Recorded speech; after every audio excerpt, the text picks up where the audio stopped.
Donald Trump has been in office just a few days, but he's already made clear some of his priorities for the Middle East.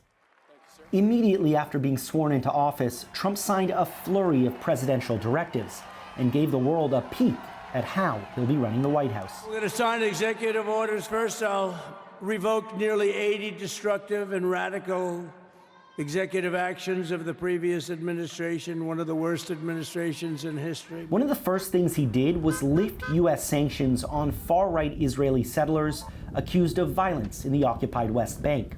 That was a Biden-era order designed to reduce attacks on Palestinians. On the same day that Trump repealed that order, violence erupted in the West Bank. Israeli settlers attacked the Palestinian villages of Al-Funduk and Jin Safut in northern West Bank, setting fire to homes and shops and destroying vehicles.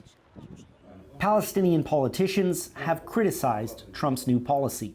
وهي بمثابة إعطاء الضوء الأخضر لهؤلاء المستعمرين وللميليشيا المسلحة للمستعمرين لاقتراف جرائم أكبر ونخشى. Trump raised some eyebrows after he made comments on the rebuilding of a post-war Gaza. The new U.S. president said he might help the destroyed enclave to recover, but appeared to take a more New York real estate view of the task at hand. You know, Gaza is interesting. It's a phenomenal location. On the sea,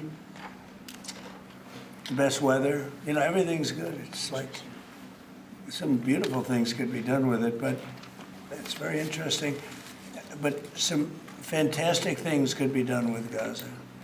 From the Oval Office, Trump also touted the idea of a normalization agreement between Israel and Saudi Arabia. Remember, this is something the Biden administration tried and failed to do. I think Saudi Arabia will end up being in the Abraham Accords. This year? Could be, but soon. Whether or not Trump is able to pull that off remains to be seen.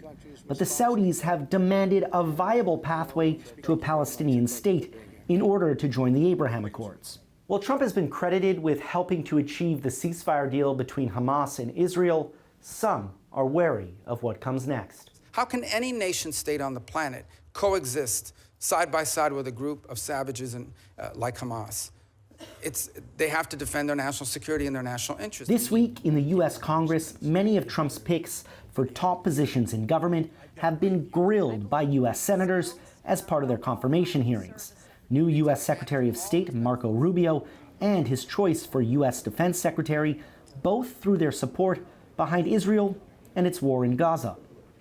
Likewise, his nominee for U.S. Ambassador to the UN refused to answer if Palestinians have the right of self-determination.